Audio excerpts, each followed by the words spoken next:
السلام عليكم ورحمة الله وبركاته. صباحكم خير وستر. حقك علي يا عزيزي المتابع اني ارتقي بذوقك واني اجيب شيء ينفعني وينفعك، لكن حقي عليك انك اليوم والاهم اليوم تتابع لين يخلص الستوري، لا تعطيني سكيب، ضروري تتابع. قضية ادري انك بك دين وحبيب وسانع، بس الشيطان حريص. ارقام مخيفة جيت اعطيك انا المعلومات علشان يوم من الايام ما تكون رقم لا سمح الله. من اليوم الصبح استقبل 232 اتصال في هذا الوحدة، 61 منهن قضية ابتزاز بس اليوم الصبح.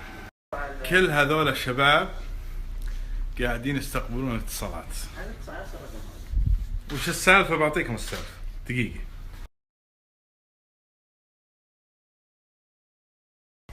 أنا الآن في وحدة الابتزاز والجرائم المعلوماتية في هيئة الأمر بالمعروف والنهي عن المنكر. خليك معي.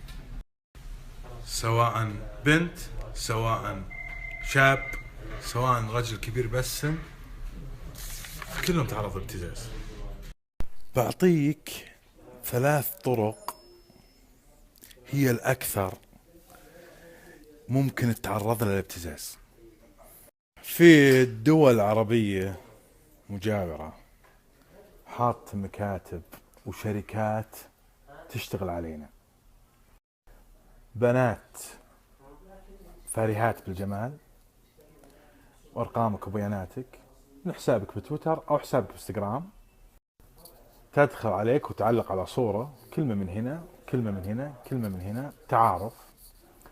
ثم بعد انقياد بنت حلوة زينة دخلت عليك واتساب، هلينا منصور، شو اخبارك؟ انا جزت لي الصورة الفلانية، جزت لي التغريدة الفلانية، شكرا، ما ادري كيف. شوي شوي صار في تعارف، اخذت وعطيت. وش رايك ننتقل للبرنامج ثاني وناخذ راحتنا اكثر؟ هي تقول لك طبعا فتنة، حاطين بنات يعني ما ادري ايش اقول لكم، حطيت ملكات جمال. 3 برامج على الاكثر حسب استطلاع الاخوان انه ينقل لهن، برنامج الايمو واللاين الفي سي اي. الانتقال هذيك البرامج، بعدين هي تبدأ تعرض جسمه، تطلب منك، تعطيك حبال شهر شهرين لين تثق. هم أنت ممكن تفتح الكام، من يوم ما تفتح الكام انتهى موضوعك واخذت صورك على طول، تروح للموظفين عندك بانستغرام، تروح للموظفين عندك بتويتر، تبدأ تشتغل عليك.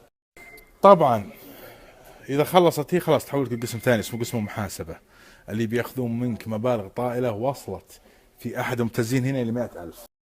القضية الثانية، أنت يا أختي العزيز وانتبهي للكلام هذا زين أرجوك، أنت ركبتي مع حقين مشاوير،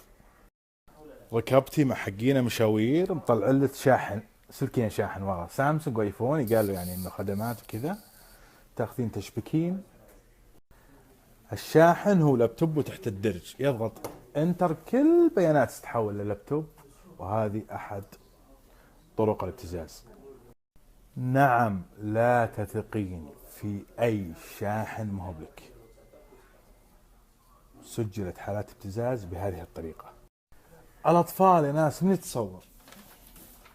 يتصور حالات اطفال تم ابتزازهم؟ الاطفال مساكين يخاف، وهو من أسهل الصيدات للابتزاز الطفل.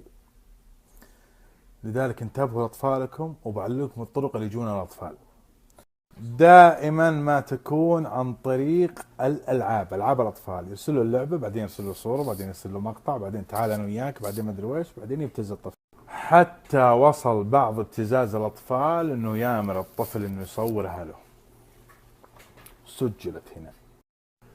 برضو من الطرق بعض الشباب ينشئ حساب بسناب شات باسم بنت ويضيف البنات. البنت طبعا تشوف انه اللي ضافته بنت، ايش تضيفه؟ فمن مقاطع رقص معينة أو شيء أو احتفالات ياخذهن ويبدأ يبتز البنت، مع أنه بعض الصور لو انتشرت ما في إشكال. يعني مو المشكلة إن اللي تطوع المبتز وتقع في مشكلة أكبر من مشكلة إن انتشرت له صورة، فكل ما له يكبر حجم المشكلة لين يصير ما يقدر يسيطر عليه. طبعا هم ما خلوا البنات اللي قاعداتن ببيوتهن ووصلوا لهن قدروا يبتزونهن، والبنات اللي برا ما خلوا الرجال اللي قاعدين ببيوتهم وقدروا يبتزونهم، وارقام كبيرة. وصوريتكم الصورة 60 اتصال بس اليوم الصبح. اما البنت اللي تطلع عند تجاوزات هذه وش ذي؟ مي بولاعة، هذه كاميرا، وهذا ما هو بقرم، هذه كاميرا. يوثق كل حالة الخروج ويبدأ يبتز ابتزاز جنسي وابتزاز مالي. لا تثق في أحد. مشاكل ابتزاز كثيرة، لكن خلونا نشوف طرق المعالجة في هذه الوحدة اللي ما لها مثيل حقيقي. وطرق المعالجة فيها احترافية، وفيها شباب IT ومهندسين تقنية وناس لهم خبرات طويلة.